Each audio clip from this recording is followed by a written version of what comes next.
عبداللہ بن ابی چونکہ آپ سے حسد اور بغض رکھتا تھا، لہٰذا وہ کوئی بھی ایسا موقع جانے نہیں دیتا تھا جہاں مسلمانوں کے اندر فتنہ ڈال سکے۔ غزوہ بنی مستلق میں ایک ہی سفر کے دوران عبداللہ بن ابی نے 2 فتنے پیدا کیے۔ ایک فتنہ تو وہ پیدا کیا کہ جب مہاجرین اور انصار کی لڑائی کے درمیان اس نے یہ بات کہی کہ تم نے مہاجرین کو سر پہ چڑھا دیا، تمہارا تو حال وہ ہے کہ کتے کو کھلائے تاکہ تمہیں ہی وہ کاٹے۔ اب آئندہ جب ہم مدینہ واپس جائیں گے تو ہمارا عزت والا ہمارے ذلیل کو مدینے میں داخل نہیں ہونے دے گا۔ اس نے اپنے آپ کو عزت والا بنا لیا اور نعوذ باللہ نعوذ باللہ نعوذ باللہ من ذالک رسول اللہ صلی اللہ علیہ وسلم کو ذلیل بنا لیا۔ لیکن ہوا کیا کہ جب مدینے داخل ہونے کا موقع آیا تو اسی کے بیٹے نے، عبداللہ اس کا بھی نام تھا، وہ سچا مسلمان تھا، اس نے اپنے باپ کے راستے میں تلوار لے کر کھڑا ہو گیا۔ اب جب تک مجھے رسول اللہ اجازت نہیں دیں گے میں تمہیں مدینہ داخل نہیں ہونے دوں گا۔ ایک تو اس نے یہ سازش کی اور دوسرے اسی غزوہ بنی مستلق سے واپسی پر حضرت عائشہ پر تہمت لگا دی۔ تو جہاں موقع ملتا یہ مسلمانوں کو خراب ہی کرتے۔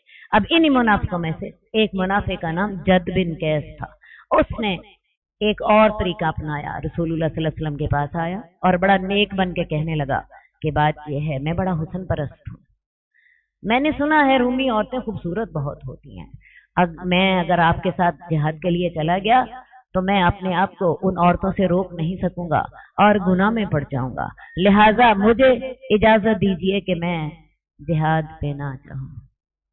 ٹھیک ہے جی، تو اللہ تعالیٰ نے کہا اور ان میں سے بعض وہ شخص ہیں جو کہتے ہیں مجھے اجازت دیجیے اور مجھے فتنے میں نہ ڈالیے، یہ نفاق کے فتنے میں تو پہلے ہی گرے ہوئے ہیں اور جہنم ایسے کافروں کو گھیرے ہوئے ہے، اگر آپ کو بھلائی پہنچے تو انہیں بری لگتی ہے اور اگر آپ پہ کوئی مصیبت آئے تو یہ منافق کہتے ہیں ہم نے تو اپنا معاملہ پہلے ہی مسلمانوں سے علیحدہ کر لیا تھا، وہ پھر جاتے ہیں اور بڑے خوش ہوتے ہیں کہ ہماری جان بچ گئی اور مسلمان مصیبت میں پڑ گئے۔ اے نبی ان سے کہہ دو ہمیں وہی پہنچے گا جو اللہ تعالیٰ نے ہمارے مقدر میں لکھا، تمہارے برا چاہنے سے ہمیں کچھ فرق نہیں پڑتا، وہ ہمارا آقا ہے اور اللہ پر ہی مومنوں کو توکل کرنا چاہیے۔ اے نبی ان منافقوں سے کہہ دو تم تو ہمارے بارے میں 2 بلائیوں میں سے ایک بلائی کا انتظار کر رہے ہو، وہ 2 بلائیاں کون سی ہیں؟ یا تو ہمیں شہادت اللہ تعالیٰ دے دے گا اور شہادت دے کے ہمیں اونچے رتبے عطا فرما دے گا، یا دوسری صورت یہ ہوگی کہ ہم فتح حاصل کر لیں گے اور غازی بن کر مال غنیمت کے ساتھ لوٹ آئیں گے، اس کے علاوہ تو اور کچھ نہیں ہو سکتا۔ دیکھیں جی، یا تو مسلمانوں کو فتح ہو جائے، اللہ تعالیٰ فتح عطا فرمائے اور جہاد کا اجر بھی دیں، مال غنیمت بھی عطا کرے، یا دوسری بات ہے مسلمان شہادت ان کو نصیب ہو جائے تو مسلمانوں کے لیے تو دونوں ہی خیریں ہیں، ایک سے بڑھ کر دوسری اور دوسری سے بڑھ کر پہلی۔ تو اے منافقو تم ہمارے بارے میں 2 بلائیوں میں سے ایک بلائی کا انتظار کرتے ہو اور ہم تمہارے بارے میں انتظار کر رہے ہیں کہ اللہ تمہیں عذاب یا تو اپنے پاس سے دے یا ہم مسلمانوں کے ہاتھوں سے تمہیں عذاب کا مزہ چکھا دے، تو تم انتظار کرو، ہم بھی انتظار کر رہے ہیں۔ اے نبی ان سے کہہ دو تم خوشی سے خرچ کرو یا نہ خوشی سے خرچ کرو، تم سے ہرگز قبول نہیں کیا جائے گا، تم فاسق قوم ہو۔ اب بہت سے منافقین نے کیا کیا کہ انہوں نے کہا کہ ہم جہاد کے لیے تو نہیں جاتے، ہاں ہم اس کے لیے مال خرچ کر دیتے ہیں۔ اللہ نے کہا نہیں، ہمیں تمہارا مال بھی نہیں چاہیے، رکھو اپنا مال ہمارے پاس، تمہارا مال کبھی قبول نہیں کیا جائے گا۔ اللہ کس کا مال قبول کرتے ہیں؟ جو کہ خالص دل کے ساتھ اللہ پر ایمان لاتا ہو اور خالص دل کے ساتھ اللہ کے راستے میں خرچ کرتا ہو۔ کہہ دیجئے تم خوشی سے خرچ کرو یا مجبوری سے، تم سے قبول ہی نہیں کیا جائے گا، کیونکہ تم نافرمان لوگ ہو، اور ان کے صدقات قبول نہ ہونے کی وجہ صرف یہ ہے کہ انہوں نے اللہ اور اس کے رسول کے ساتھ کفر کیا، اور وہ نماز کو نہیں آتے مگر وہ سست ہوتے ہیں، اور وہ خرچ نہیں کرتے مگر دل سے ناپسند کرتے ہوتے ہیں۔ تو انڈائریکٹلی منافقوں کی 2 صفات کا یہاں پہ ہمیں پتا چلا۔ منافق نماز جب بھی پڑھتا ہے تو سست ہوتا ہے۔ رسول اللہ صلی اللہ علیہ وسلم کے منافقوں کو نمازیں بھی پڑھنی پڑتی تھی، زکوٰۃ بھی دینی پڑتی تھی، جہاد پہ بھی جانا پڑتا تھا۔ ہمارے زمانے کے مسلمان تو بڑی عیش میں ہیں، صرف لا الہ الا اللہ پڑھے، نہ نماز نہ زکوٰۃ نہ کچھ اور جنت کے ٹھیکیدار وہی۔ یہ اصول قرآن آپ کو نہیں دیتا. یہ اصول شیطان نے آپ کو سکھا دیے اور ہمارے معاشرے کو سکھا دیے. منافقین کی اب یہاں پہ دو صفات ہمیں انڈائریکٹلی پتہ چل گئی. وہ نماز کو جب بھی آتے ہیں سستی سے آتے ہیں. لہٰذا مسلمان جب نماز پڑھتا ہے نماز اس کے لیے باعث راحت ہوتی ہے. وہ دل کی ٹھنڈ کے ساتھ، وہ دل کے اطمینان کے ساتھ نماز پڑھتا ہے. اسے سجدہ کرنے میں مزہ آتا ہے. وہ اپنے رب سے باتیں کر رہا ہوتا ہے. وہ آپ کے رب کے پاؤں میں سجدہ کر رہا ہوتا ہے. اسی طرح مومن جب بھی اللہ کے راستے میں مال خرچ کرتا ہے اس کے دل میں اطمینان اور سکون کے فوارے پھوٹ پڑتے ہیں. اس کا دل ٹھنڈا ہوتا ہے. اسے یقین اور اس کے ایمان میں اضافہ ہوتا ہے. جبکہ منافق اللہ کے راستے میں مال خرچ کرتا ہے مجبوراً. جب دل میں خیال آتا ہے اوہ ابھی تو میں نے پردے چینج کرنے تھے، ابھی تو میں نے نئے کپڑے بنانے تھے عید کے لیے، ہائے ہائے وہی کر لیتی تو اچھا تھا. یہ نفاق کی نشانی ہے، ایمان کی نشانی نہیں ہے. تو اے نبی آپ کو ان کے مال اور اولادیں پسند نہ آئیں. اللہ تعالیٰ ان کو انہی کے ساتھ عذاب دینا چاہتا ہے دنیا کی زندگی میں بھی، اور ان کی جانیں نکل جائیں اس حال میں کہ وہ کافر ہوں. منافق بڑے خوبصورت تھے، بڑے اونچے لمبے. عبداللہ بن ابی خوب اونچا لمبا سرخ رنگ کا اور بڑا روب داب والی پرسنالٹی کا مالک تھا. اس کے علاوہ ان لوگوں کو باتیں کرنی بڑی آتی تھیں. انسان ان کی باتیں سنتا پسند کرتا. تو اللہ اپنے نبی سے کہہ رہے ہیں تمہیں ان کے مال اور ان کی اولادیں دھوکہ نہ دے دیں. اللہ تعالیٰ چاہتا ہے کہ ان کے مال اور اولادوں کی وجہ سے ان کو دنیا کی زندگی میں عذاب دے. اور وہ عذاب کی صورت کیا ہوگی؟ یہ ساری زندگی اپنی مال اور اولاد کے اندر ہی مصروف رہیں. انہیں اتنا وقت نہ ملے کہ یہ اللہ کے بارے میں، یہ جنت دوزخ کے بارے میں، یہ قیامت کے بارے میں سوچ سکیں. اور جب موت آئے تو اس وقت یہ غافل ہوں. ان کی آنکھیں اس وقت کھلیں جبکہ مہلت ختم ہو چکی ہو. یہ اللہ تعالیٰ نے کس کی آزمائش بتائی؟ منافقوں کی. اور میں سمجھتی ہوں یہ آزمائش آج کل کے مسلمانوں کی بھی، سارے مسلمانوں کی آزمائش رہی ہے. ہمیں مردوں کو مال کی مصروفیت نے پاگل کر دیا اور عورتوں کو اولاد کی مصروفیت نے پاگل کر دیا. کسی کے پاس اتنا وقت نہیں ہے کہ وہ اللہ کے بارے میں سوچے، وہ اللہ کے دین کے بارے میں سوچے، وہ قرآن کے بارے میں غور و فکر کرے یا اپنی آخرت کے بارے میں سوچے. اللہ چاہتا ہے کہ ان کو ان کے مالوں اور اولادوں کے ساتھ ہی دنیا کی زندگی میں عذاب دے اور ان کی جانیں نکل جائیں اور انہیں یہ ہوش ہی نہ ہو کہ انہوں نے اپنی آخرت کے لیے کیا تیاری کی ہے. اللہ تعالی ہمیں اس عذاب سے بچا لے. کیا خیال ہے آج یہ عذاب اللہ نے تو منافقوں کے لیے کہا تھا، لیکن یہ عذاب تو آج سارے مسلمانوں کے لیے پاگل ہوئے ہیں دنیا کے پیچھے. 24 گھنٹے بھی پورے نہیں ہوتے. 24 گھنٹوں کے بعد بھی اگر دن 48 گھنٹوں کا ہو جائے تو میں یقین سے کہتی ہوں تب بھی ہماری دنیا ختم ہوتی. یہ جو دنیا کی محبت ہے یہ انسان کو اللہ سے غافل کر دیتی ہے. اور جب موت کا وقت آتا ہے پھر انسان کہتا ہے ہائے اللہ تو نے مجھے تھوڑی سی مہلت کیوں نہ دی، میں صدقہ کر لیتا، میں نیک ہو جاتا، میں قرآن ترجمے سے ہی پڑھ لیتی، میں کچھ اللہ کی عبادت کر لیتی، میں اللہ اپنے بچوں کو دین سکھا لیتی.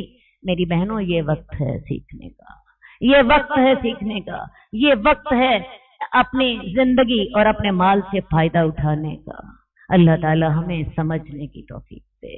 اپنے اوقات میں سے، اپنے مال میں سے اپنا آخرت کا حصہ ضرور رکھیے. ایک حدیث سنا کے میں آگے چلوں گی کیونکہ میرے پاس وقت بہت تھوڑا ہوتا ہے.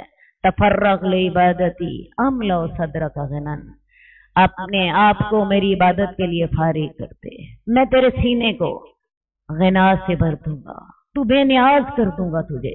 وَإِن لَمْ تَفْعَلْ، اور اگر تو میری عبادت کے لیے فارغ وقت نہ نکالے گا، مَلَأْتُ يَدَكَ شُغْلًا، تیرے ہاتھوں کو کاموں سے بھر دوں گا.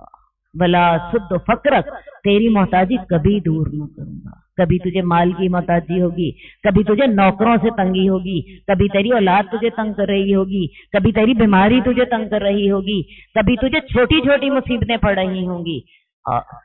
ایک ہی طریقہ ہے تفرغ لعبادتی، میری عبادت کے لیے فارغ ہو جا، میں تیرے سینے کو غنا سے بھر دوں گا. غنا سے کیا مراد ہوتا ہے؟ تجھے کسی کی پرواہ نہ ہوگی، نہ اولاد کی، نہ مال کی، نہ دنیاوی ضرورتیں تجھے پریشان کریں گی، میں اللہ تیرے کاموں کو کافی ہو سکتا۔ کیا خیال ہے؟ سمجھ آتی ہے اللہ کی بات کہ نہیں سمجھ آتی؟ تفرغ لعبادتی املا صدرک غنا، میری عبادت کے لیے اپنے آپ کو فارغ کر لو، میں تیرے سینے کو ہر شے سے بے نیاز کر دوں گا۔ اور وَإِلَّا تَفْعَلْ، اور اگر تو ایسا نہیں کرے گا، مَلَأْتُ يَدَكَ شُغْلًا، تیرے ہاتھوں کو کاموں سے بھر دوں گا، تیرے ہاتھ کام کبھی ختم ہی نہ ہوں گے، اور وَلَا أَسُدُّ فَقْرَكَ، تیری محتاجی کبھی دور نہ۔ یہی حال ہے نا ہمارا۔ اللہ تعالی ہمیں سمجھنے کی توفیق دے۔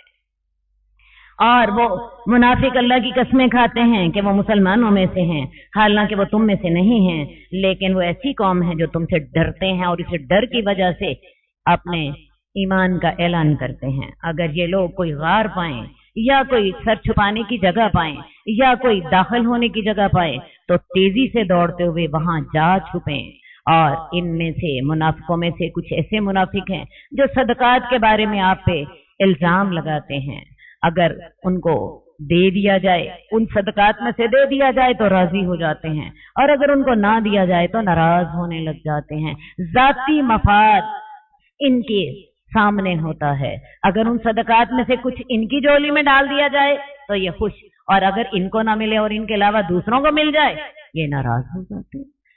اور اگر وہ راضی ہو جاتے جو انہیں اللہ اور اس کا رسول دیتے تھے، اور وہ یہ کہتے ہمیں اللہ کافی ہے، عنقریب ہمیں اللہ تعالیٰ اپنے فضل سے نوازے گا اور اس کا رسول بھی ہمیں دے دے گا، ہم اللہ کی طرف رغبت کرنے والے ہیں، تو یہ بات ان کے لیے بہتر ہوتی۔